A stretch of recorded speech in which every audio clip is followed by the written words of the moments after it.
አፍሪካዊ ነኝ ሴት ነኝና እድገት አግኝቼ ሌላው ዩኤን ዊንግ ወርልድ ፉድ ፕሮግራም የሚባል ገባው።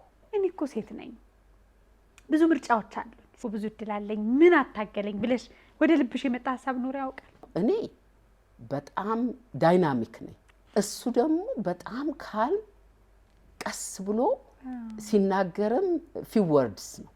ሴት ደግሞ ኢሞሽናል ናት ይባላል ትንሽ መደግፋለሁ ስሜታዊ ነን ቶሎ ነገር ሲሆን ቶሎ ሲሳካንልና ሲሰብረንም ደግሞ በቃ ሁሉ ነገር ተተደግሞ ቁጭ እንላለን። ባንዲራ እየተውለበለበልሽ ትሄጃለሽ። እቤት መጠበቅ የለም እሱ እቤት አይጠበቅ ቤት ስትመጪ ሌላ ሰው ነሽ። በከተማው እንዳትሄዱ በዚህኛው መንገድ አርጋችሁ ወጣችሁ ሂዱ። ቁጭ ብለን አብረን የተወያየነው ከንቲባ በደም ተለውሶ እዛ መጣ።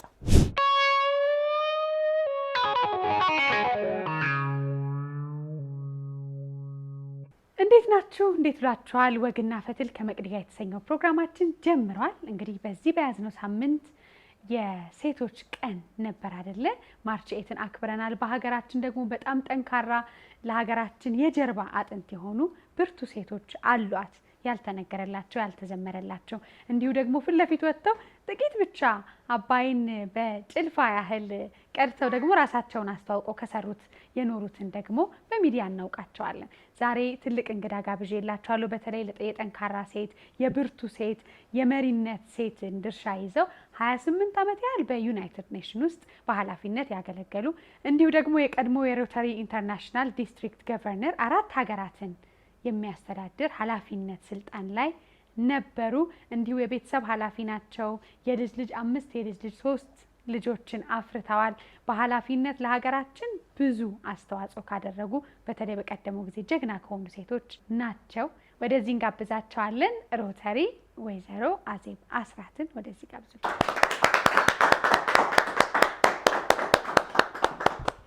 በጣም ነው ማመሰግነው። እንዴት ነሽ?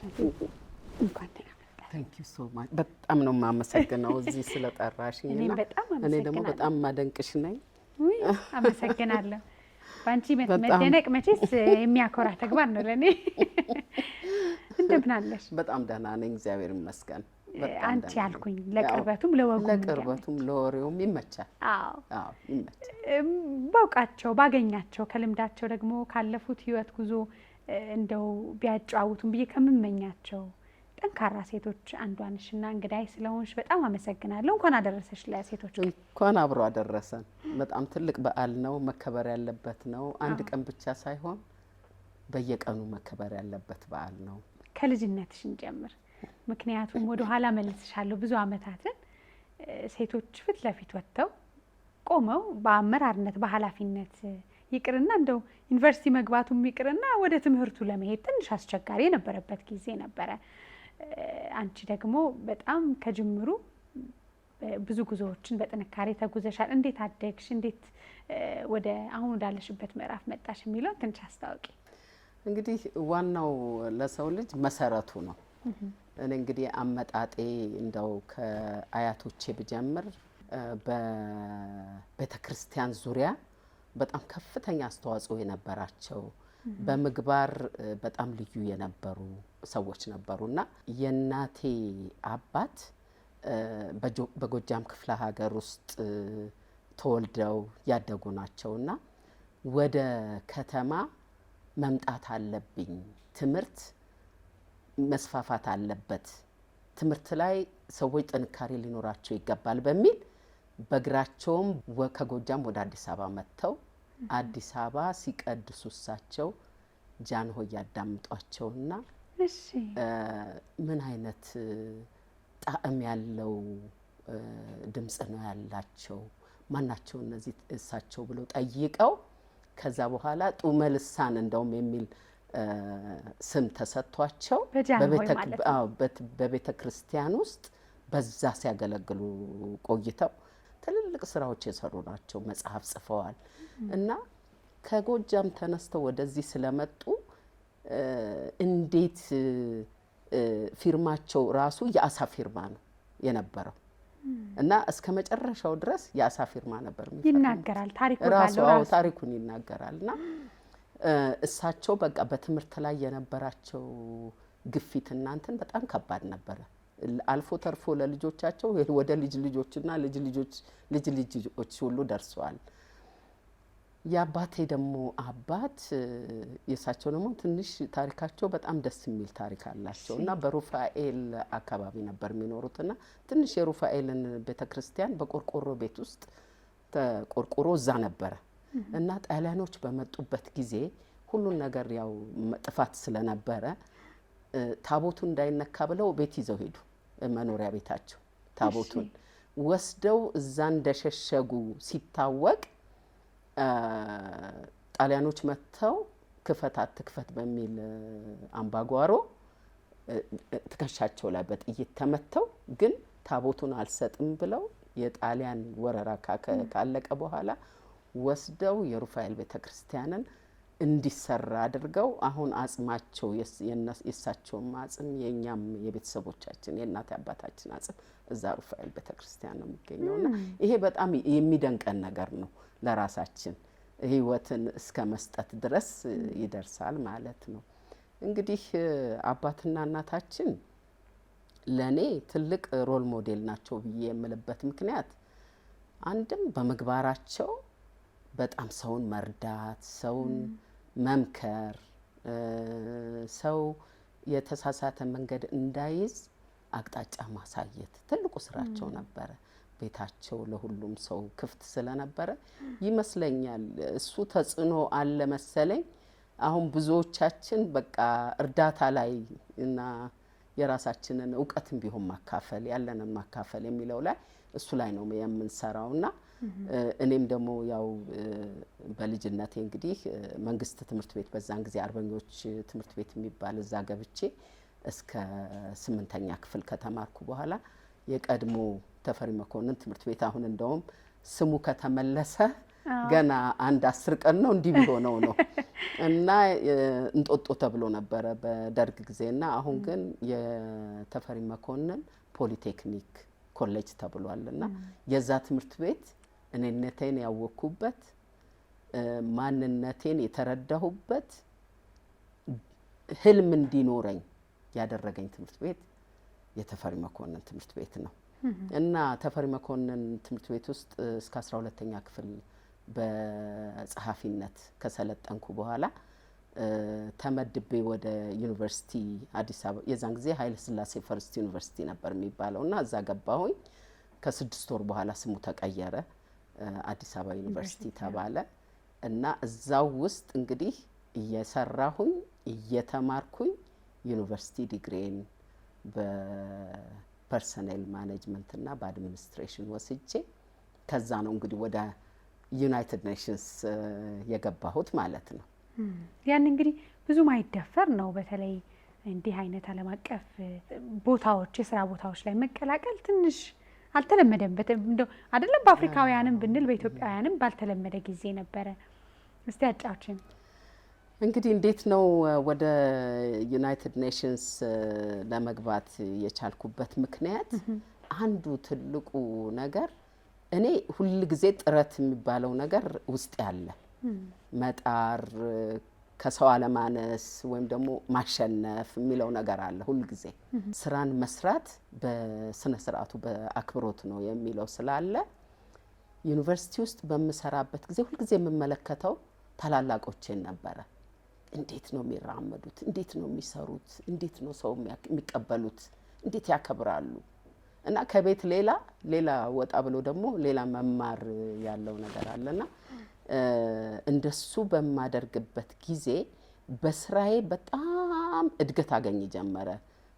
እዛው ዩኒቨርሲቲ ውስጥ እያለሁኝ ከአንድ ደረጃ ወደ ሌላው ደረጃና የዛን ጊዜ እኔም ራሴ ስሜቴ የነበረው አይ እንግዲህ አንድ አጋጣሚ ይኖራል የተሻለ ቦታ ላይ ለመሄድና በጸሐፊነት መቼም ብዙ ጊዜ መቆየት አልችልም፣ ስለዚህ መመልከት አለብኝ እያልኩ በምልበት በአጋጣሚ ሆኖ ፋኦ የሚባል ዩናይትድ ኔሽንስ መስሪያ ቤት በዊኬንድ እየሄድኩኝ ታይፕ አረጋለሁ ዶኪመንቶች እና ታይፕ በማደርግበት ጊዜ በጣም ፍጥነት ስለነበረኝ በዛን ጊዜ እንግዲህ ብዙ ዶኪመንቶችን ፕሮዲውስ እናደርግ ነበረ። እሺ አሁን ስናደርግ ያን ይመለከቱና ስራ እኮ አለ ለምን ተፈትነሽ አትገቢም ይሉኛል። እና ዳት ወዝ እሱ ነው አጋጣሚው እንግዲህ። እና እውነትም ፈተና ተፈተንኩኝ፣ አለፍኩኝ። እዛ መስሪያ ቤት ፕሮጀክት ላይ መስራት ጀመርኩ። እና ፕሮጀክት ላይ በምሰራበት ጊዜ አሁንም ጥሩ ስራ ነው የሚያወጣው የሚለው እንትን ስላለኝ ሰዓት ማክበር፣ አለቆችን ማክበር፣ ስራን በስነ ስርዓቱ በደንብ በጥራት መስራት ትልቁ የኔ በቃ ኳሊቲ የምለው አሁንም ድረስ እሱ ነው። እና ያንን በማድረጌ እዛ ሆኜ ሌላ ፖዚሽን አገኘሁኝና እድገት አግኝቼ ሌላው ዩኤን ዊንግ ወርልድ ፉድ ፕሮግራም የሚባል ገባሁ። እንግዲህ ወርልድ ፉድ ፕሮግራም ነው አሁን ሎንገስት ያገለገልኩትና ከ7 ዓመት ኢትዮጵያ ውስጥ አገልግሎት በኋላ ወደ ውጭ ሀገር በኢንተርናሽናል ሌቭል ተመድቤ ሄድኩ ወደ ኬንያ ማለት ነው። ሜኒ ይርስ ባክ። እሺ ልጆች በዛ መሀል መጡ ወይ? በዛ መሀል ማግባት ነበረ፣ መውለድ ነበረ፣ ሁሉ ነገር ነበረ። አላደናቀ አምስት ቦታ የኖርንበት ጊዜ አለ አምስታችን። አረ እኔ ወደ ኢንተርናሽናል ፖዚሽን ተመድቤ ኬንያ ሲሄድ መጀመሪያ ትንሹን ልጃችንን ይዤ ነው ሄድኩት። እሱ 5 ዓመቱ ነበረ። አሁን ዶክተር ፍሬዘር ይባላል፣ ዩኬ ነው የሚኖረው። እና እሱ 5 ዓመቱ ነበር። እነዛ እንኳን ትንሽ ከፍ ያሉ ናቸው። እሱን ይዤ ከሄድኩኝ በኋላ እነሱም የተሻለ ትምህርት ቤት መማር እንፈልጋለን እኮ እና እኛም መምጣት እንፈልጋለን ሲሉኝ እነሱንም ወሰድኩ። እንግዲህ አሁን ባለቤቴ ብቻውን አዲስ አበባ ቀረ ማለት ነው። አሁን አዲስ አበባ እሱ ሆኖ እኛ 4ታችን እዛ ሆነን ኬንያ። እና እነሱ ኢንተርናሽናል ትምህርት ቤት ውስጥ ገቡ። ያው ዩናይትድ ኔሽንስ ስለሆነ ሰብሲዲም ስላለ ያስተምራቸዋል ዩናይትድ ኔሽንስ። ስለዚህ ኢንተርናሽናል ስኩል ገብተው እነሱ እየተማሩ እያሉ ስራው የነበረው ስራ ብዙ ፕሮፌሽናሊ ሰራሁትና እዚህ ላይ ይበቃል፣ ደግሞ አሁን የተሻለ ለውጥ መኖር አለበት የሚለው ደግሞ ጭንቅላቴ ውስጥ መጣ። አሁን የዛን ጊዜ እንግዲህ የነበረው ከባዱ ዲሲሽን በፊት ያው አዲስ አበባም ኬንያም እያለን እንኖራለን። አሁን በቃ ቤተሰቡ ዲስፐርስ ሊያደርግ ነው። ምንድነው እኔ ወደ ቦዝኒያ መሄዴ ነው። ልክ ጦርነቱ እንዳለቀ ነው ቦዝኒያ ሄድኩትና መሄድ የነበረብኝና አሁን ልጆቹ የሚማሩበት ትምህርት ቤት ቦርዲንግ ስኩል እንዲገቡ ቦርዲንግ ስኩል ስላለው የለመዱት ቦታ ነው። እንግዲህ አሁን ቤተሰብ ላይ ኖር ነው አጠገባቸው። ሁለቱ ቦርዲንግ ስኩል፣ አንደኛው ደግሞ ትንሹ ደግሞ የእህቴና ባለቤቷ እዛ ስለነበሩ ቤተሰብ እነሱ ጋር እንዲሆን። ስለዚህ you can imagine አሁን ስንት ቦታ ሆነን? 4 ቦታ ሆነን እና ያንን ዲሲሽን መውሰድ ግን ለልጆቹ ፊውቸር በጣም አስፈላጊ ነበር። በሰዓቱ ነበረ ግን መመለሳቸው ወደ አዲስ አበባ ለነሱ ጥሩ አልነበረም። ምክንያቱም እንደገና ተመልሰው ወደ ሌላ ሲስተም ውስጥ ነው የሚገቡት። however የነሱ ግን እዛ መቆየት እንትን ውስጥ በጣም አስፈላጊ ነበር። ቦርዲንግ ስኩል ግን በጣም ይከብዳል ለእናትና ለአባት። በቃ ልጆቻችንን ተለየናቸው ማለት ነው። የመጀመሪያው ልጃችን 14 ዓመቱ ነበረ፣ 16 ዓመቱ ነበረ። የሁለተኛዋ ደግሞ 14 ዓመቷ ነበረ። ትንሹ ግን ገና 6 ዓመቱ ምናምን ነበረና እሱን ትተን በቃ እንዲህ አይነት አሬንጅመንት ተደርጎ ወደ ቦዝኒያ ሄድኩኝ። ይሄ ሁሉ አሁን ዛሬ ላለችበት እንግዲህ ዶክተር አዜብ የተዘጋጀ የፈተናም የውጣ ውረድም ጉዞ ነው። ብቻውን ውብ አይደለም አይደለ? እንደ ጥለት አይደለም። ስንት ስብስብ ያለ ፋሚሊ ላይ የምትወስኙ ውሳኔ አለ፣ ፕሮፌሽንሽ ላይ የምትወስኙ ውሳኔ አለና የዛን ጊዜ እንግዲህ እነሱን ትቶ መሄድ ትንሽ ይከብድ ነበር። ግን እኔ ፕሮፌሽናሊ ያደኩ ነበር። የፕሮፌሽናል ፓዜ ሊደርሺፕ ነው፣ ኮኦርዲኔሽን ነው፣ ትልልቅ ስራዎች ላይ መሳተፍ ነበር እና ደግሞ አፍሪካዊ ሆነሽ ሴት ሆነሽ እንደዛ አይነት ፖዚሽን መድረስ በቀላሉ የሚመጣ አይደለም፣ በብዙ ሳክሪፋይስ የሚመጣ ነውና እዛ ከሄድኩኝ በኋላ ገና ጦርነቱ እንዳለፈ ነው። ልጆቹም ያው ትምህርት ቤት ተደላደሉ። ያው ኤቭሪዴ መደወል አለብሽ፣ ኮሚኒኬት ማድረግ አለብሽ ከባለቤት እንዳይፈርስ፣ ያ ትዳርም ደግሞ መታገል አለብሽ። ግን እዚህ ላይ የሴቶች ሮል ቀላል አይደለም። ብዙ ጊዜ ሳክሪፋይስ የሚደረገው ከሴቶች ሳይድ ነው። ልጆቹ እንዳይለዩ ከቤተሰብ ፋሚሊው እንዳይበተን በተቻለ መጠን ሁሉም ሰው አንድ አይነት አስተሳሰብ ይዞ እንዲቆይ ለማድረግ የኔ ሮል በጣም ትልቅ ነበረ። እሱን ጥበብ እንደውም እናንሳ። አሁን ዛሬ ጥበቡ የተሳለ እንዲሆን እንቸገራለን ብዙዎቻችን። ውጪ ላይ በጣም ኃላፊነቷ ላይ ሰዎች ቆመው የሚያጨበጭቡላት ሴት ቤቷን የምትረሳ የሚመስላቸው ሰዎች አሉ። ቤቷ ላይ ደግሞ ሙሉ ጊዜዋን የምትሰጥ ሴት ከህልሟ እየዘገየች ይመስላታል። አሁን እንግዲህ ሁለቱ መሀል አለ። አንቺ አስታርቀሽ ዘልቀሻል። ሙያው የሚጠይቀውን እድገት ከአፍሪካውያን ጋር ከዓለም ጋር እየተወዳደርሽ እየሄድሽ ነው። ቤተሰብ እንዳይበተን፣ ትዳር ደግሞ እንዲዘልቅ፣ ደግሞ ልጆች ደግሞ ፍቅር፣ ይሄ ሁሉ መሀከል ላይ እንዴት አስታረቅሽው? እኛ ልታረቃለን እየከበደን ነው። አዎ በጣም የሚገርመው ነገር ካለፈ በኋላ እንደዚህ ስትናገሪውና ስታወሪው በጣም የተለየ ነው የሚሆነው እና እንኳንም እላለሁ እኔ አንዳንድ ጊዜ ባይ ዘ ዌይ ሂውማን ቢንግስ ነን እኛ እና አንዳንዴ ምን አይነት ስሜት ይኖረናል? አይ ይሄ ስራ ይቅር ይሆን? ይሄ ትምህርት ልጆች ባለቤት እንደገና መኖር መስራት አይበዛም የምትይበት ጊዜ አለ። ግን ያቺ አጭር ጊዜ ትሆንና አይ መታገል አለብኝ እንጂ አለበለዚያ ልጆቹም የፈለኩት ደረጃ ላይ ደርሱ ነው፣ እኔም የምፈልገውን ላላደርግ ነው፣ ቤተሰቡም ኦልሬዲ በመኖር ያለበትን እንትን ሊበላሽ ነው የሚለው ደግሞ ነገር ሲመጣ ግድ የለም። አንዳንድ ጊዜ ስፒሪቹዋል ደግሞ መሆን በጣም ይጠቅማል። ከእግዚአብሔር ጋር ግንኙነት ማድረግ እና ሁሉን ነገር ለሱ መተው ደግሞ አንዳንድ ጊዜ አስፈላጊ ነውና የዛን ጊዜ እንግዲህ እኔም እዛ ሄድኩኝ፣ ቦዝኒያ ሄድኩ። እዛ ሌላ ችግር አጋጠመኝ። እሺ ያ ችግር ምንድን ነበረ? ደግሞ ችግር ሁሉ አይነቱን እየቀየረ ነው የሚመጣውና ሰላም፣ እንዴት ናችሁ? ደህና ናችሁ?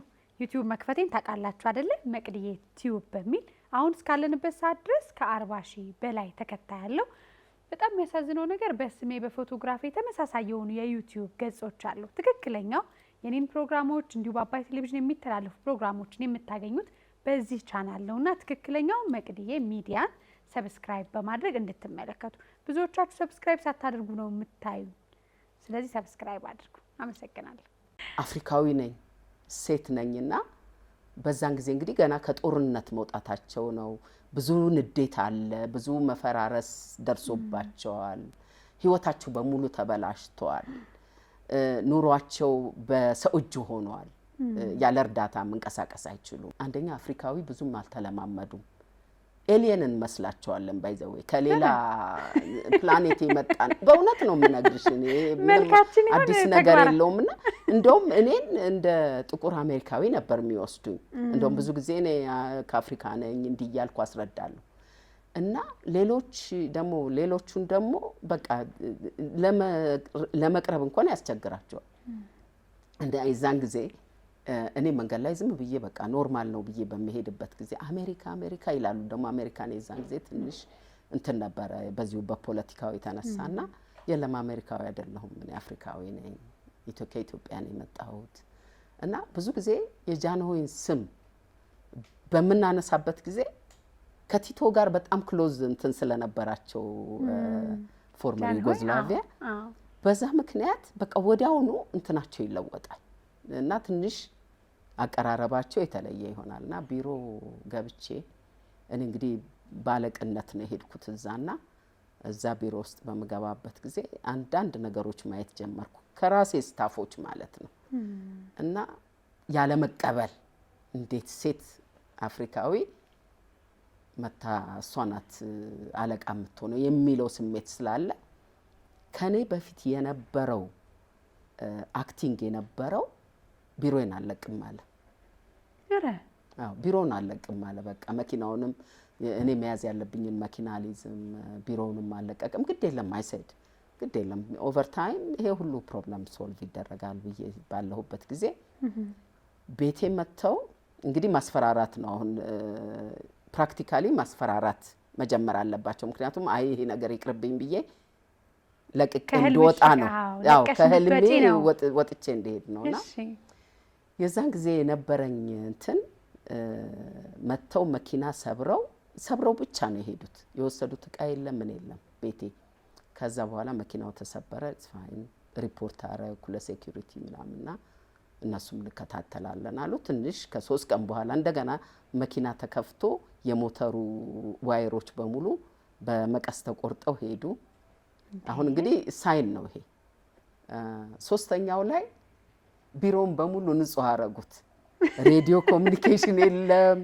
በሙሉ የቢሮ ኢኩዊፕመንት በሙሉ ተወሰደ ስመጣ ልክ እንደዚህ ባዶ ቤት ውስጥ ጧት ተደወለልኝና አረነይ ችግር አለስ ብለውኝ ሲሄድ በጣም ነው የደነገጥኩት ግን የዛን ጊዜ እልህ ነው የሚይዝሽ ኢትዮጵያዊ አለች ያቺ ነገር አትለቅም በዚህ ውስጥ ያለችውና የመጣችው ደግሞ አልደፈር ባይነት ስላለች ቆየለም አሁን ይሄ ነገር እንግዲህ በዚህ አይነት ሁኔታ ነው የተጀመረው ስለዚህ ምንም አይደለም ትግስት ብቻ ማድረግ ነው ተባለ ሪፖርት ተደረገ እኔ የነበርኩት ባኒያ ሉካ የሚባል ስቴሽን ነው አለቃዬ ደግሞ ሳራይቮ ነው ያለውና ሳራይቮ ደወልኩኝ እንደዚህ አይነት ነገር ተፈጥሯል ምናምን ስል ኖ ይሄ ነገር ለህይወትሽ የሚያሰጋ ነውና አሁን መኪና ልካለው እንድትወጪ ከዛ ተባልኩ በጣም ደስ ሳይለኝ ነው ተነሳው ወጣው ሄድኩ በቃ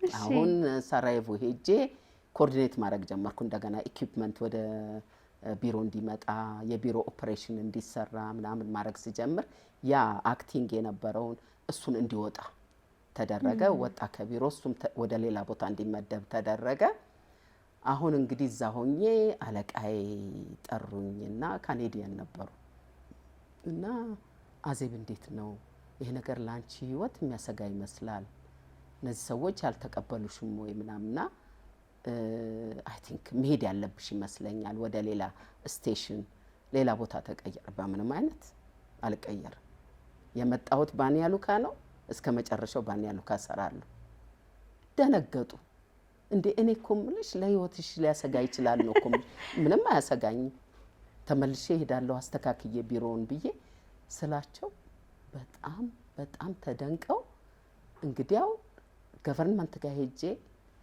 ሃየር ሌቭል ማለት ነው ገቨርንመንት ጋር መንግስት ጋር ሄጄ ለኔ እንትን ጋራንቲ እንዲሰጡኝ አንቺንም ቢሮውንም እንደሚጠብቁ ጋራንቲ ከሰጡኝ ብቻ ነው አንቺ የምትሄጂው ተባልኩ እሺ አልኩ ተነስተን በመኪና ሄድን ወደ ፍርሃት የለም 2.5 hours ምንም 2.5 hours ድራይቭ አድርገን ደረስን ስንነጋገር እንደውም የቲቶና የጃንሆይን ፎቶግራፍ አብረው የተነሱትን እያመጡ ያሳዩኛል ግንኙነት አለ አዎ እና ያንን እንደሱ እየተደረገ ቆየንና ከዛ በኋላ በቃ ጋራንቲ ሰጡ እኔ ተመልሼ ሄድኩ እዛው ቢሮ ተመልሼ ሄጄ ሰራተኞቹ ራሳቸው በጣም ስለደነገጡ አይ እንግዲህ ይሄ የማያዋጣን ነው በሚል በቃ ፍሬም አረኩ በደንብ ስትራቴጂ ያወጣሁ የቢሮውን እና ካሁን በኋላ በዚህ አይነት ነው የምንሰራው የምትስማሙ ሰዎች ቆዩ ማትስማሙ ሪዛይን አርጉ አልኳቸው ቢሮ ያሉትን ደግሞ ትንሽ ሪስፔክት የማይሰጡኝ ከሆነ ሪስፔክት የማይሰጡኝ ከሆነ እንዴት ብዬ ነው እዛ የምሰራውና በኋላ እነሱ ደግሞ ያው እንደነገርኩሽ ቀደም ብዬ ስራ ስለሌለ ስራ በጣም ያከብራሉ ያንን ስራ እንደ ደሞዝ የሚከፈልበት ነው ስለዚህ አኛ መስራት እንፈልጋለን አሉ ከዛ በኋላ 2 አመት ስሙዝሊ ምንም ችግር ሳይኖር ሰርቼ ወደ ጣሊያን ሀገር ሄድኳርተርስ ተመድቤ ሄድኩኝ የሚደንቅ አሁን እዚህ ጋር እንግዲህ አንድ ጥያቄ ላነሳለሽ ነው ይሄ ፍርሃትን ማሸነፍ የሚባለው ብዙዎች በእውቀት መሞላት ስንጀምር የራሳችን የውስጥ አቅም ስናቅ እንግዲህ አንቺ በቃ አዜብቺ ናት መዳረሻዋ ይሄ ነው የምትነካው ጫፉ ልኬቱ ይሄ ነው ብለሽ ያስቀመጥሽው ልክ ላይ የሞላ እውቀት መሞላት ይመስለኛል ፍርሃትን ማሸነፊያ መንገድ። ብዙ ሰርተሽበታል ራስሽ ላይ። መሸነፍ የለብኝም የመጣሁት ለዚህ ነው። ይሄን መስራት አለብኝ። እምረዳቸው ሰዎች ደግሞ በእኔ ምክንያት መጎዳት የለባቸውም። እነዚህ አሁን ለምሳሌ በጦርነት የተጎዱት ሰዎችን መርዳት ነበር ዋናው ስራ እና እሱም ነበረ። የሚገርመው ነገር አንድ ሌላ አጋጣሚ ደግሞ ነበረ በዛን ጊዜ። ያጋጣሚ ምን ነበረ እንግዲህ ያው ስራ ላይ እንደነገርኩሽ ለነገ የሚባል ነገር የለም እኔ ጋርና አንድን ነገር እሰራዋለሁ ካልኩ እሰራለሁ ነው። እና አንድ ቢሃጅ የሚባል ሌላ ስቴሽን ነበረ እና አለቃዬ ደውሎልኝና ባለሽ ስራ ላይ ባክሽ ደርበሽ የቢሃጅንም ስሪልን እና ከዛ ሆነሽ እየተመላለሽ አንድ ሰዓት ተኩል ምናምን የሚሆን ነው በመኪናና እየተመላለሽ ስሪ ተብዬ እሱን እየሰራሁ እያለሁ ደግሞ አንድ ቀን ተነስቼ ለስብሰባ ሄድኩኝ። ይሄ በጣም ለራሴ በህይወቴ ውስጥ የማስታውሰው ጉዳይ ነውና ሄድኩኝ። እዛ እንደደረስኩኝ ደስ አይልም ሁኔታው። እንዴ ምክትሌ አብሮኝ ነበረና ምንድነው ዛሬ ደስ አላለኝም ይሄ ሁኔታ ስለው፣ አዎ የቦዝኒያ ጦርነት ከመጀመሩ በፊት እንደዚህ አይነት ሆስቲሊቲ ነበረ፣ እሱን አይነት ስሜት ተሰምቶኛል እኔም ራሴ ይለኛል። አይ እንግዲያው እንዴት ይሻላል ታዲያ እስቲ ዩኤን ኦፊስ እንሂድ ተባባልና ዩኤን ኦፊስ ሄደን ምንድነው ችግር አለ እንዴ ዛሬ እዚህ አካባቢ ምንድነው የምናየው ነገር ሁሉ ደስ አይልም ብለን ማለት፣ አይ ምንም ይሄ እኮ የተለመደ ነገር ነው ደህና ነው ምንም ችግር የለም አሉን። እሺ ብለን ተመለስንና ጠዋት ከከንቲባው ጋር ስብሰባ ነበረን እና ተነስተን ስብሰባ ስንሄድ በጣም ብዙ ሰዎች በከንቲባው ቢሮ አካባቢ ተሰባስበዋል። ምንድነው ይሄ ነገር ስንላቸው አይ ምንም አይደለም ምናምን አሉን። ገባን ውስጥና ከንቲባው የዛን ጊዜ ደግሞ የሄድኩበት ስብሰባ በጣም ወሳኝ የሆነ ስብሰባ ነው።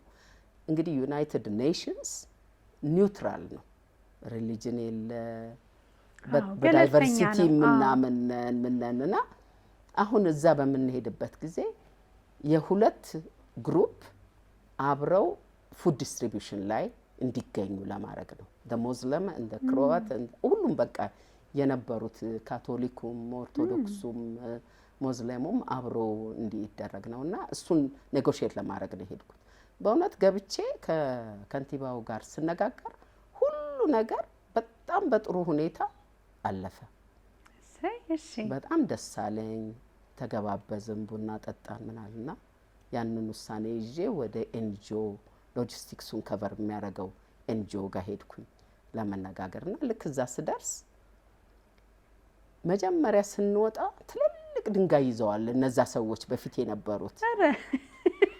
በኋላ ምንድነው አይ ዛሬ ችግር አለ አለኝ። በቃ ምክትሌ ዛሬ ችግር አለ ቶሎ ቶሎ ሰራርተን እንውጣ ከዚህ ከተማ ይሻለን። ሄድን ወደ ኤንጂኦ ኦፊስና ስንደርስ እንዴት መጣችሁ አሉ። እንዴት? አይ ዛሬ እኮ ችግር አለ፣ ብዙ ችግር ስላለ በከተማው እንዳትሄዱ በዚህኛው መንገድ አድርጋችሁ ወጣችሁ ሂዱ። እኛ ነገሩ ሲቃለል በስምምነቱ መሰረት ሎጂስቲክሱን ከቨር እናደርጋለን አሉ። እኛ ተሳስተን አትሂዱ በተባልንበት መንገድ ሄድን። አሁን ስንሄድ መንገድ ላይ ጎማ ተነፈሰ። that was a blessing in disguise። እንግዲህ ባላሰብነው ሁኔታ እንትን ነው የሚመስለው፣ ፊልም ነው የሚመስለው። አሁን በቃ ልክ ብቻም ጎማው ሲተነፍስ ማሰራት ስንጀምር ጩኸት መዓት መምጣት ጀመረ። የዩኤን ኤንጂኦ መኪና ይሰባበራል፣ ሰዎች ይደበደባሉ። በቃ አንፈልግም ዩኤን አንፈልግም ኤንጂኦ ውጡልን ነው። ከፍተኛ ጦርነት ተነሳ ማለት ትችያለሽ። ከተማው መጨስ ጀመረ። የዚህን ጊዜ ልክ እኛ ጎማ እያሰራን በዎኪ ቶኪ ብዙ ጩኸት እናንተን ስንሰማ ምንድነው ስንል አረ ችግር አለ የምትወጡ ከሆነ ውጡ፣ አለበለዚያ የዩኤን ኤስፎር የሚባል እንትን አለ ካምፕ አለ የሚሊተሪ ካምፕና ወደዛ ሂዱ አሉን። ስናይ ያልደማ መኪናው ያልተሰበረ ግማሹ በሳት ያልተቃጠለ የዩኤን መኪና የለም። በጣም ብዙ ችግር ተፈጥሯል። እኛ ቶሎ ብለን ወደ ሚሊተሪ ካምፑስ እንሄድ ቁጭ ብለን አብረን የተወያየነው ከንቲባ በደም ተለውሶ እዛ መጣ እና የዚህን ጊዜ በቃ የሚሰማው ስሜት ምንድነው እኔም እንዲልሆን ነበረ ማለት ነው የሚለው ነውና ወደ 22 የዩኤን መኪና ነው የተሰባበረው የተቃጠለው ምን ያለውና የኛ መኪና ብቻ ነበር ይሄ ለዚህ በዛን ጊዜ እንዴት አፕል ሊያረግ ይችላል ምንድነው ይሄ ሚራክል ብለን እኛም ራሳችን በጣም በመደነቅ ወደ ማታ ላይ በሚሊተሪ ባራክ ወተን በነሱ ታጅበን ከከተማ እንድንወጣ ተደረገና ከሄድን በኋላ በቃ ኢቶሶ ትሮማቲክ በዛን ጊዜ እንዴት ዳንኩኝ እንዴት ሊሆን ቻለ የሚለው ነገር በጣም ተነበረውና አንዳንድ ጊዜ ሁማኒቴሪያን ወርክ እንዲቀላል ይመስላል እንጂ ብዙ ቻሌንጅ አለው ግን አንድ ነገር እዚህ ላይ በተለይ ወጣቶች ያዳምጡናል ብዬ ነው ማስበውና ለወጣቶች መንገር መፈልገው ምንም የሆነ ካሪየርን ማበልጸግ ከተፈለገ በካሪየር መንገድ መሄድ ከተፈለገ ቻሌንጁ ብዙ ስለሆነ ግን ያ ቻሌንጅ ወደ ኋላ ሊመልሰን አይገባም ሁሉ ጊዜ ጠንክረን ወደፊት መሄድ ነው ሰላም እንዴት ናችሁ ደህና ናችሁ ዩቲዩብ መክፈቴን ታውቃላችሁ አይደለ መቅድዬ ቲዩብ በሚል አሁን እስካለንበት ሰዓት ድረስ ከ40,000 በላይ ተከታይ ያለው በጣም የሚያሳዝነው ነገር በስሜ በፎቶግራፊ ተመሳሳይ የሆኑ የዩቲዩብ ገጾች አሉ ትክክለኛው የኔን ፕሮግራሞች እንዲሁ በአባይ ቴሌቪዥን የሚተላለፉ ፕሮግራሞችን የምታገኙት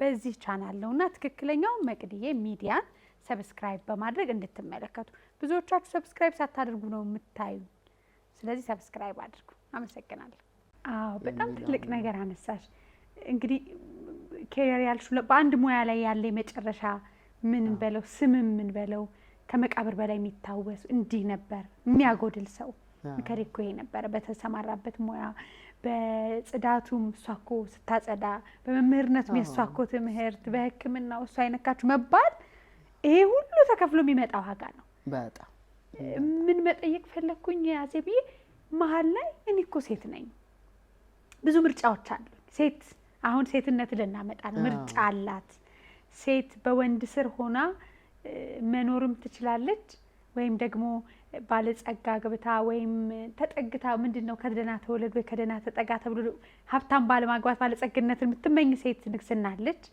ራሷ ሊደር መሪ ደግሞ መሆን የምትፈልግ ራሷ ደግሞ ገዢ መሆን የምትፈልግ ሴት ደግሞ አለች አይጭ ሴት ነኝ እኮ ብዙ እድላለኝ ምን አታገለኝ ብለሽ ወደ ልብሽ የመጣ ሐሳብ ኖር ያውቃል በጭራሽ መጣጣ አልተፈጠረም የሚገርም ነው አንደኛ ነገር እንደውም በቅርብ ቀን ላጫውትሽና አንድ ማቃት ቆንጅዬ ልጅ በጣም ቆንጅዬ ልጅ ግን እና ትንሽ ከሷ ከፍ ያለ ሰው ታገባለች እና ስታገባ ቤት ውስጥ ቤቱን ማኔጅ ማድረግ እድሉ አልተሰጣት እና ሁሉ ነገር እኔ ነኝ የምለው ነውና መጨረሻ ላይ ስታጫውተኝ መታ እኔ አሻንጉሊት መሆን ስለማልፈልግ ቤት ውስጥ በጣም ሀብት አለ ቆንጆ ቤት ነው ሁሉ ነገር የተሟላ ነው ግን እኔ አሻንጉሊት ሆኜ እዛ ቤት ውስጥ መኖር አልፈልግም ብላ የወጣች አስታውሳለሁ አሁን በቅርብ ጊዜ ነው የምነግርሽ እና እኔ አንድ ነገር ቤት ውስጥ በእኩል ምንድነው ተከባብሮ መኖር የሚለው ነገር በጣም ለኛ ቤት በጣም ወሳኙ ነበር እኔ እንደውም እዚህ ላይ ማንሳት የምፈልገው ባለቤቴ አቶ ጌታቸው ኃይሌ እሱም ዩኤን ነበር የሚሰራው እዚህ ኢትዮጵያ ውስጥ እና እሱ ለምሳሌ ዋና ደጋፊ ነው እሱ ባይደግፈኝ ኖሮ ብዙ ነገር እሱ ባይሰራልኝ ኖሮ ልጆች ማስጠናት ለምሳሌ እኔ በሌለው በማልኖርበት ሰዓት ወይም ደግሞ እኔ በማይመቸኝ ስራ በስቶብኝ ከሆነ ምን እሱ ሁሉ ጊዜ እዛ አቬለብል እኛ ልጆቻችን ሰክሰስፉል የሆኑት የሱ ጥንካሬና የኔም ደግሞ በቃ አንድ ጥሩ ትምህርት መማር አለባቸው ኢትዮጵያን ማስጠራት አለባቸው ጥሩ ኢትዮጵያዊ ዜግነትን ማሳየት አለባቸው ሁሉ ጊዜ መመክራቸው ምክር ይሄን ደጋግመዋለሁ ብዙ ጊዜ መጀመሪያ ካጠፋችሁ እናንተ ትወቀሳላችሁ ከዛ የማን ልጆች ናቸው ይባላል ከማን ልጆች በኋላ የት ሀገር ልጆች ናቸው ሀገራችሁን ስታስወቅሱ ዳት ኢዝ ዘ ወርስት ነበር ምላቸው እና ሁሉ ቦታ ላይ በተቻለ መጠን ኢትዮጵያዊ ማንነቱን እያሳያችሁ መሄድ አለባችሁ ነበር ምላቸውና በዛ መስመር ውስጥ ነው የገቡት። የሚገርመው የሱ ሚና ትልቅ ነው። የትዳር አጋርሽ ባለቤትሽ ሚና በጣም ትልቅ ነው። በጣም ትልቅ ነው። በጣም መምከር የሚወድ በጣም አስተዋይ የነበረ ነውና የሱ ሚና በቀላል የሚታይ አይደለም። ምናልባት ግላዊ የሚሆን እንጂ ማንሳት የሚጠቅመን ይመስለኛል። ሰዎች መጀመሪያ የመረጡት ምርጫ መጨረሻቸውን ይወስናል ይላሉ ብዙዎች። ከዛ ውስጥ የህይወታችንን ግማሽ የምንኖረው ከትዳር አጋራችን ጋር ነው። ብዙ ሴቶች ደግሞ እኔ በማዘጋጃቸው ፕሮግራሞች በሙሉ የሚያለቅሱ የሚያነቡ ከህልማቸው የዘገዩ ሴቶች ከትዳር አጋር ወይም ከወንድሞቻችን ተጽዕኖ የወጣ አይደለም። እውነት ለመናገር የራሳችንም ድክመት ቢኖር ምርጫሽ ላይ እንዴት ነበረ? እንዲህ አይነቱን የበሰለ ወይም አብረሽ የተጓዙ የትዳር አጋር ስትመርጪ ጥበብሽ ምን ነበረ? መነሻው ላይ ትንሽ እስቲ ያጫውቺ። እኔ አጋጣሚ ነው ብዬ ነው የምለው። አይንም አለኩም የሳበሽ ማን ነው? ምክንያቱም እኔና ጌታቸው የተገናኘ ነው። እኔ ዩኒቨርሲቲ በምሰራበት ጊዜ ደሞዛችንን የምንወስደው ባንክ ውስጥ ነበር፣ ኮመርሻል ባንክ ኦፍ ኢትዮጵያ። እሱ ደግሞ የዛን ጊዜ ምክትል ማኔጀር ነበረ እዛ ኮመርሻል ባንክ እና እዛ በሚሄድበት ጊዜ በቃ በአጋጣሚ ተያየን፣ ተዋወቅን። በቃ ዳትሴት እና ምንድነው አንድ ነገር እሱ ላይ ያየሁት ኳሊቲ ምንድነው? እኔ በጣም ዳይናሚክ ነኝ። በቃ ይሄ መስራት አለብኝ፣ ይሄ እንደዚህ ነው፣ ይሄ እንደዚህ ነው፣ ቤት ውስጥም ያለው እንዲስተካከል፣ ውጭም ያለው እንዲስተካከል፣ በቃ ረፍት የሌለው ሙቭመንት ነው ያለኝ እና እሱ ደግሞ በጣም ካል ቀስ ብሎ ሲናገርም ፊው ወርድስ ነው እንጂ ይሄ ብዙ የሚናገር ሰው ምናምን አይደለም። እና በዛ ምክንያት በቃ የሁለታችን አይ ቲንክ መጣጣም እሱ ላይ ይመስለኛል። አዎ እንግባባለን። ጸብ ቤት ውስጥ ብዙ እንደዚህ የሚያነጋግረን ነገር የለም። ትልቁ ምንድነው ራይቱን ሰጥቶኛል። ቤቴ ውስጥ እንደፈለኩት ማኔጅ እንዳረግ፣ እንደፈለኩት እንድሰራ፣ እንድወጣ፣ እንድገባ በቃ እሱ ትልቁ ነገር ነው። አንደኛ ነገር አሁን ለልጆችም የምነግረው ምንድነው ፈጥኖ ማግባቱ ፈጥኖ መውለዱ ብቻ አይደለም። የመጡትን ልጆች አንደኛ መንከባከብ የኛ ኃላፊነት ነው። ለልጆች ጊዜ መስጠት ማንችል ከሆነ ችግር አለን ማለት ነው። ምን አይነት ዜጋ ነው ለኢትዮጵያ ማትረፍ የምትፈልጊው አንቺ ለምሳሌ? እና ይሄንን ማሰብ የሚገባው ቀደም ብሎ ነው። ልጅ ወልዶ ጊዜ የለኝም ማለት፣ ትዳር ይዞ ጊዜ የለኝም ማለት፣ ቁጭ ብሎ መወያያ መነጋገሪያ ጊዜ አለመኖሩ። እኛ ሩቅ እንኳን ብንሆን ታንክስ ቱ ሞደርን እንትን በቴሌፎንም ተገናኝተን አትሊስት የምንፈልገውን ነገር እንነጋገር ነው። ስለ ልጆቻችን እንነጋገራለን። ልጆቻችን እንደዚህ ይመርጣሉ። ለልጆቹ ደግሞ በጣም በጣም የሚመርጡትን እንዲማሩ እድሉን ለነሱ ነው የሰጠን። ይሄን መማር አለባችሁ፣ ይሄ መሆን አለባችሁ የሚባል ነገር የለም። አሁን ከእናንተ ሙሉ ቤተሰብ እንግዲህ ሙዚቀኛም ኳስ ተጫዋችም ሌላም ቢወጣ ይፈቀድለታል። ሁለቱ የመጀመሪያዎቹ ማስተርሳቸውን ይዘው የመጀመሪያው ፖርቹጋል ውስጥ አንድ አይቲ ካምፓኒ ውስጥ ነው የሚሰራው። ሲኒየር ኢንጂነር ነው። አግብቶ እዛ ነው የሚኖረው። ሁለተኛዋ ደግሞ ሜልበርን ነው የምትኖረው። እሷም ኢኮመርስ ስላጠናች በአይቲው እንትን ስለሆነች እዛ ሁለት ልጆች አሏት። ከባለቤቷ ጋር ነው የምትኖር። እኛ ባይዘው ተደባልቀናል። ልጆቹ በሙሉ ፈረንጅ ነው ያገቡት። አዎ ፈረንጅኛ ያመዝናል መሰለኝ ሞደርንነት። ሶስተኛው ደግሞ ዶክተር ፍሬዘር ይባላል። ዩኬ ነው የሚኖረው። እሱም ሁለት ልጆች አሉትና አንድ ፕሮጀክት አሶሺየትስ የሚባል እንትን ውስጥ ነው የሚሰራውና እንደውም የሱ ስራ በጣም ኢንትረስቲንግ ነው። ባነሳ ብዙ ጊዜ ደስ ይለኛል።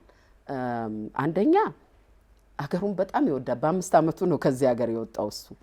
ግን ለሀገሩ ያለው ፍቅር ይሄ ነው አይባልምና የአጼ ቴዎድሮስ ቁንዱላ ወደ አገር ቤት እንዲገባ ካረጉት ሰዎች መካከል አንደኛው እሱ ነው። የአጼ ቴዎድሮስን ጋሻ እንዲመለስ ያደረገ፣ አንዳንድ ደግሞ ሌሎች አርቲፋክትስ ሁሉ እንዲመጡ ያደረገ እሱ ነው እና እንዴት ትኮሪ አይደለም? በጣም ነው በጣም በቃ ትልቁ ለእናት ለሴት ይሄ እንግዲህ ይኸውልሽ ያ ቻሌንጅ ሁሉ ያለፈ የመጣ እነሱ እዚህ ደረጃ ደርሰው ማየት ትልቅ ነገር ነው። እንኳን አረኩት ያለሽ እንኳን ተደፋ እንኳን እንቅልፍ ማጣቱ ማልቀሱ አንዳንድ ጊዜ ፈተናው መብዛቱ መታገሉ እንኳን ሆነ ይባላል አይደል? ቀላል በጣም እድለኛ ሴት ነሽ። በጣምና እሱ ምልሽ የልጆቹን ጥሩ ምግባር እንዲኖራቸው አሁን በጣም ሰው አክባሪ እንዲሆኑ በስራቸው ላይ በጣም ጠንካራ እንዲሆኑ ስለሆነ ይሄ ሁሉ ከዛ ከትዳር የመጣ ነው እና ያቶ ጌታቸው አስተዋጽኦ በቀላሉ የሚታይ አይደለም። አይ እንደ አቶ ጌታቸው አይነት የትዳር አጋር እንዲበዛ ነው የምንመኘው ሁላችን። እዚህ ላይ እንግዲህ አንድ ማንሳት የምወደው አዜብዬ ሊደር ስትሆን ሴት መሪ ስትሆን አንዳንዴ ምን አባባል አለ ሴት ልጅ ከወንድ እንዳትበልጥ። ምክንያቱም መወሰን ይሄንማ መብት ከሰጣት ውሳኔ ውስጥ ከገባች እዛ ጥቁር አፍሪካዎቹ ላይ ቆማ መወሰን መናገር ከቻለች ያንን ቤት ይዛ እንዳትመጣ አድርግ። ምክንያቱም ሴት ሁሌ ያንተን ተከትላ እንጂ ወሳኝ መሪ መሆን የለባትም። ንቀቱ ይመጣል፣ ክብር አለመስጠቱ ይመጣል የምትባል አባባል ደግሞ ይዛን መታለች። መቼም እንዴት ነው እናንተ ቤት? እኛ ቤት አንደኛ ነገር ያው ጌታቸው በጣም ኢንካሬጅ ነው የሚያደርገኝ እንጂ ይሄንን ነገር እዚህ ቤት ውስጥ አምጥተሽ ደግሞ ምናምን የሚባል ነገር የለም። ግን ምንድነው መሰልሽ አንድ ትልቅ ነገር መረዳት የሚያስፈልገው ልትማሪ ትችያለሽ፣ በፖዚሽንም ኃይል ትመጪ ትችያለሽ፣ ከባለቤትሽ የበለጠም ልትሆኚ ትችያለሽ። ግን ቤት ስትመጪ ደግሞ ቤት ውስጥ የሚገባውን ነገር ማድረግ አስፈላጊ ነው። ያን ሰው እንዲሰማው ካረግሽማ ትዳርሽ ይፈርሳል። ስለዚህ ፌሚኒን መሆንሽን አትርሺ። ደግሞ እዛ በምትመጭበት ጊዜ እዛ ሄደሽ ሊደር ነሽ፣ ብዙ ውሳኔ ሰጪ ነሽ፣ ብዙ ትከበሪያለሽ፣ ምን ትያለሽና ባንዲራ እየተውለበለበልሽ ትሄጃለሽ። እቤት መጠበቅ የለም እሱ እቤት አይጠበቅ። ቤት ስትመጪ ሌላ ሰው ነሽ እና እሱን ሜንቴን ማድረግ ያስፈልጋል። አወቅኩ፣ ተማርኩ፣ ደሞዜ በለጠ ብለሽ ግን ቀና አላግባብ የምታረጊ ከሆነ የራስሽን ህይወት ነው የምታበላሽው አዛ እንደወሰደና ይሄንን ማሰብ ያስፈልጋል በጣም። ይሄ መቼም ጥበበኛ ሴት የምታረገው ነው። ቤቷ ውስጥ ደግሞ ተገዢ ናት ለባሏ የሚለው ጥበብ ደግሞ እሱ እንግዲህ ከጥበብሽ ነው። አዜብ እንግዲህ ወደ መጨረሻ ማንሳት የምወደው ነገር ማፍራት የሚባለው ማትረፍ። አንዳንዴ ይሮጡ ይደክሙና እህቶቻችን ልክ ፍሬዋን በሚይዙ ጊዜ ልክ ወደ ስኬት በሚሄዱ ጊዜ ወደ ለውጥ በሚሄድ ይደክመናል።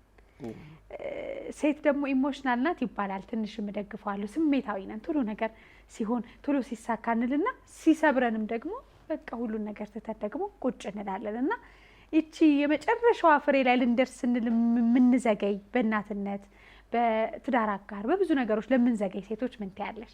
ሰላም፣ እንዴት ናችሁ? ደህና ናችሁ? ዩቲዩብ መክፈቴን ታውቃላችሁ አይደለ? መቅድዬ ቲዩብ በሚል አሁን እስካለንበት ሰዓት ድረስ ከ40,000 በላይ ተከታይ ያለው። በጣም የሚያሳዝነው ነገር በስሜ በፎቶግራፊ ተመሳሳይ የሆኑ የዩቲዩብ ገጾች አሉ። ትክክለኛው የኔን ፕሮግራሞች እንዲሁ በአባይ ቴሌቪዥን የሚተላለፉ ፕሮግራሞችን የምታገኙት በዚህ ቻናል ነውና ትክክለኛው መቅድዬ ሚዲያን ሰብስክራይብ በማድረግ እንድትመለከቱ። ብዙዎቻችሁ ሰብስክራይብ ሳታደርጉ ነው የምታዩ። ስለዚህ ሰብስክራይብ አድርጉ። አመሰግናለሁ። በተቻለ መጠን ሴቶች ብዙ ኢሞሽናል ልንሆን የምንችል ነን። ችግሮችንም አንዳንድ ጊዜ ፌስ ማድረግ በቃ ልክ የመጨረሻው ነው የማለት ነገር ላይ ምንደርስ መሆን የለበትም። እኔ እምለው ምንድነው አንደኛ ታይምን በፕሮፐርሊ ማኔጅ ማድረግ፣ ሁለተኛ መምረጥ። ምንድነው መስራት የምንፈልገው? 10ሩን ነገር እንሰራለን ካልን አንዱንም ሳንይዘው ነው የምንቀረው። ስለዚህ ሁልጊዜ ፕራዮሪታይዝ ማድረግ፣ የትኛው የበለጠ ነው፣ የትኛው ላይ ጊዜ ላጥፋ የሚለው ነገር በጣም ወሳኝ ነው። ሁለተኛ ነገር ደግሞ ሴቶችን በተለይ አሁን የሴቶችን ቀን በምናከብርበት ጊዜ እኔ እንኳን በየቀኑ እናክብር ነው የምለው። በምንልበት ጊዜ ማሰብ ያለብን ነገር ምንድነው? ሴቶችን እንዴት ነው ልናሳድጋቸው የምንችለው? መጀመሪያ እኮ ሴቶች ከትምህርት ቤት ከህፃንነት ጀምሮ አብሮ ካልቲቬት መደረግ ያለበት ነገር አለ እና አብሮ መጥቶ ነው እዚህ ላይ ሲደርሱ ሴቶች በቂ እንትን ይኖራቸዋል የሚባለው እሱ ላይ ነው።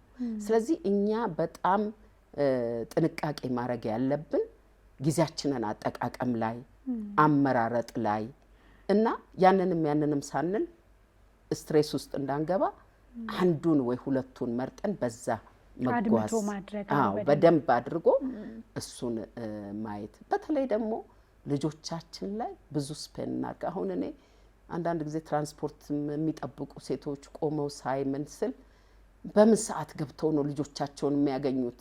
እኔ ተኝተው ሳገኛቸው ድሮ በጣም ይሰማኝ ነበረ ሳላያቸው ሳላናግራቸው የሚለውና ያ እንዳይሆን ታይማችንን በደንብ እንጠቀምበት። ቅዳሜና እሁዱንም ቢሆን ከልጆቻችን ጋር በደንብ እናሳልፍ። ልጆቻችንን በዲሲፕሊን እንዲኖሩ እናድርግ። እኛ ዲሲፕሊን የተማርነው ከቤተሰቦቻችን ነው።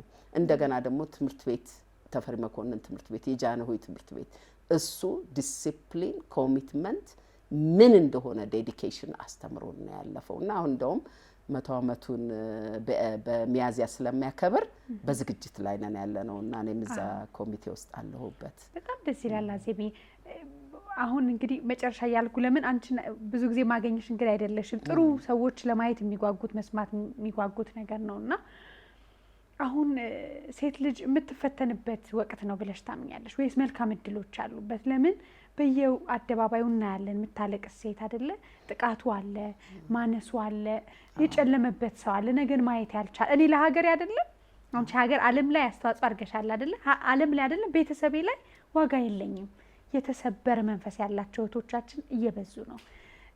አሻግሮ ማየትን ምን ትመክራለሽ ለሚመለከቱ ለታዳጊዎች ሴቶች? ትችላለ የእናንተ ቦታ እኮ ያላት ዓለም ምትዩን ካንቺ ተሞክሮ ጠቅለል አድርገሽ። እኔ አላት ነው የምለው። ዋናው ምንድነው በትንሹ ተስፋ ለመቁረጥ ነው። ደግሞ መንገዶችን ማየት ያስፈልጋል። አሁን ለምሳሌ መማር በጣም አንጎልን ይከፍታል። ብዙ ነገሮችን ማድረግ ይቻላል። እርግጥ እድል የሌላቸው ሰዎች አሉ፣ እድል ያላቸው ሰዎች አሉ። አሁን ሮተሪ ምንድነው እያደረግን ያለነው? ሮተሪ ላይ ወጣቶች አሁን በሚመጡበት ጊዜ እኛ ጆይን በሚያደርጉን ጊዜ አንድ የምናስተምራቸው ነገር ቢኖር ምንድነው ያላቸውን ካፓሲቲ ማበልጸግ ነው። ምክንያቱም ቆመው እንዲሄዱ ማድረግ እና ሮተሪ ላይ በሚገቡበት ጊዜ በቃ ሊደርሺፕ ከሆነ የሚያስፈልጋቸው ሊደርሺፕ፣ ቆሞ መናገር ከሆነ ያቃታቸው ቆመው እንዲናገሩ፣ ለራሳቸው ራይት እንዲቆሙ ማድረግ። ምክንያቱም ብዙዎቻችን አሁን በባህል ወደ ኋላ የምንልበትም አንዱ ምክንያት አፍረት አለ፣ መፍራት አለ፣ መሳሳትን እንደ ትልቅ ነገር የምናየዋል። እየተሳሳትን ነው ግን የምናድገው። ስለዚህ መሳሳት ችግር የለውም ነው የምለው እና ምንም ሊሰብራችሁ የሚችል ነገር የለም። መጣር ነው መጣጣር ነው። ትንሿን እንደ ትልቅ ማየት ያስፈልጋል። ነገ የተሻለ ቀን ይሆናል ብሎ ማሰብ ያስፈልጋል እና በተቻለ መጠን እኔ መቼም የኔ አድቫይስ መሰበር የለብንም። ሴቶች በጣም ጠንካራዎች ነን። ከዚህ በላይ መሆን እንችላለን። ደግሞ ምንም የሚያቅተን ነገር የለም። የግዴታ የቤተሰብ ሀብት መኖር የለበትም። የግዴታ የባል ሀብት መኖር የለበትም። እኛ በራሳችን መቆም በራሳችን መጣጣር የምንችል መሆን ነው ያለብን። እውነት ነው ብዬ ነው የማምነው። በትክክል የዓለም ትልልቅ ውሳኔዎች የሴቶች ነው። የነገዋ ውሳኔ ጥበበኛዋ ሴት ታስፈልጋቸዋለች ከሚሉት እስማማለሁ እኔም። ከዛ ውስጥ በጥበብ ልጆችን ለዚህ ሀገር ቆመው ኢትዮጵያ ብለው እንግዲህ ቅርሶቿን ሀብቶቿን የሚሰበስቡ በሌላው ዓለም ጥቁሮች ናቸው ኢትዮጵያውያን ናቸው የሚባሉ ልጆችን ስለሰጠሽን፣ ትዳርሽን ጠብቀሽ ደግሞ ወግ ያለው ሴት ሁሉም ጋር መሆን ትችላለች ብለሽ ለደከምሽባቸው ድካሞችሽ እንደ ሀገር ደግሞ 28 ዓመት ዩኤን ውስጥ ሌሎችም ኃላፊነቶች ውስጥ ኢትዮጵያዊ ናት እኮ ተብለሽ ሴት ሆነሽ ኢትዮጵያዊ ሆነሽ ለሰራሽ ሁሉ ዛሬ እንግዲህ አባይ ቴሌቪዥን ያከብርሻል። በሚከታተሉን ሁሉ ያከብሩሻል። መጪ ጊዜሽ ብዙዎችን የምታፈሪበት እንደሆነ አምናለሁኝ። አዜብዬ ስለመጣሽ እንግዳይ ስለሆንሽ ፈጣሪ አክብርሽ። በድጋሚ እንገናኛለን። እኔም በጣም ነው የማመሰግነው። በጣም ነው የማመሰግነው። ቴንክ ዩ እናቴ። ቴንክ ዩ እናቴ። በጣም ነው የማመሰግነው። ይሄ ዶክመንት ነው። ይሄ አይ ጀስት ዋንት ላሳይሽ የፈለኩት ምንድነው ይሄ እኔ ገቨርነር የነበርኩ ጊዜ ብዙ ስራ እየሰሩ ሴቶች የማይታወቁ ማንም የማያስታውሳቸው ሴቶች እንዲታወሱ የተደረገበት መጽሔት ነው። ከዚህ ውስጥ የፊት ለፊቱ ላይ ኢንተርናሽናል ውመንስ ብሎ ያንቺን ኢትዮጵያዊቷ አዜባ እንዴት ደስ ይላል። እና ይሄ ሜኪንግ ዘ ኢንቪዚብል ቪዚብል እንዲታወቁ የተደረገበት ነውና በጣም ደስ ይለኛል። ይሄንን እንድታዩ ብዬ ነው ያመጣሁት እንጂ በጣም እንኮራብሻለን። በጣም ይሄ ደግሞ ታይምስ ነው ዲጂ ታይምስ ነው እና እንደዚህ ነው ልሻለሁ። ብዙ አልተነገረም፣ ሰብሰብ አደረግን እንጂ ያንቺ ያለፍሽው ጉዞ በጣም ያልተነገረም። በሌላ ፕሮግራም እንገናኛለን። በጣም አመሰግናለሁ። ዜሪ ስጥልኝ። በጣም አመሰግናለሁ። ወግና ፈትል ከመቅዲ ጋር ይቀጥላል። ወጋችንን ታውቆ የለ ፈትል እንግዲህ ተፈጥሮ ጥጡን ሰጥቶን ጥበበኞች ደግሞ ሸምነውት አሳምረውት ልክ እንደዚህ እንደ ሊያ ፈትል ውብ አድርገው እስኪሰሩት ድረስ ይሄ ውስብስብ ያለ ክር ሁሉ የዚህ ጥል ማሳያ ነው አይደለም። ስለዚህ ከተወሳሰበው ካለፉት ከወጡት ከደከሙበት ህይወት ተሞክሯቸው ተምረን ራሳችንን አብቅተን ውብ እንድንሆን የሚደክም የሚለፋ ትልቅ የቴሌቪዥን ሾው ነው በአባይ ቴሌቪዥን። ወግና ፈትል ከመቅዲ ጋር ብዙ እንግዶች ቆይታ ያደርጋሉ። ለአሁኑ ግን ወደ አባይ መዝናኛ እገፋቸዋለሁ። እንቀጥላለን። መልካም ሰንበት።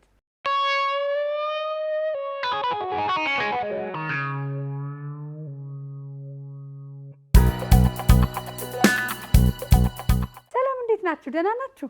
ዩቲዩብ መክፈቴን ታውቃላችሁ አይደለ? መቅዲዬ ቲዩብ በሚል አሁን እስካለንበት ሰዓት ድረስ ከ40,000 በላይ ተከታይ ያለው። በጣም የሚያሳዝነው ነገር በስሜ በፎቶግራፊ ተመሳሳይ የሆኑ የዩቲዩብ ገጾች አሉ። ትክክለኛው የኔን ፕሮግራሞች እንዲሁ በአባይ ቴሌቪዥን የሚተላለፉ ፕሮግራሞችን የምታገኙት በዚህ ቻናል ነውና ትክክለኛው መቅዲዬ ሚዲያን ሰብስክራይብ በማድረግ እንድትመለከቱ። ብዙዎቻችሁ ሰብስክራይብ ሳታደርጉ ነው የምታዩ። ስለዚህ ሰብስክራይብ አድርጉ። አመሰግናለሁ።